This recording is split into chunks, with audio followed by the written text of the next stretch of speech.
লালমনিরহাটের হাতীবান্ধা উপজেলার আমঝোল সীমান্তে ভারতীয় সীমান্তরক্ষী বাহিনীর গুলিতে মোহাম্মদ খাদেমুল নামে এক বাংলাদেশি যুবকের মৃত্যু হয়েছে।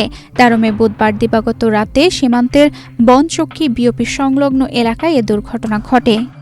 নিহত খাদেমুল উপজেলার উত্তর আমঝোল গ্রামের আমজাদ হোসেনের ছেলে। স্থানীয় সূত্র থেকে জানা যায়, সীমান্ত পিলারের কাছে ভারতের অভ্যন্তরে কয়েকজন বাংলাদেশি চোরা কারবারি কাঁটাতারের বেড়ার কাছে গেলে ভারতীয় ৩৮ বিএসএফ ব্যাটালিয়নের পাগলামারি ক্যাম্পের টহল দল তাদের লক্ষ্য করে ছড়ার গুলি ছোড়ে।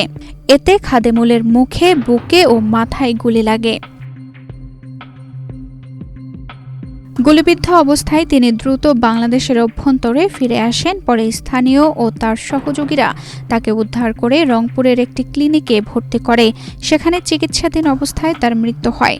বিষয়টি নিশ্চিত করে লালমনিরহাট ব্যাটালিয়নের অধিনায়ক লেফটেন্যান্ট কর্নেল মেহেদী ইমাম জানান, ঘটনার বিষয়ে খোঁজ খবর নেওয়া হচ্ছে।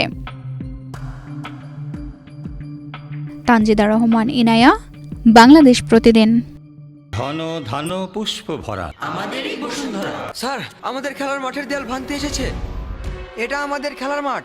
আমরা তো এখানে দোকান বানাবো।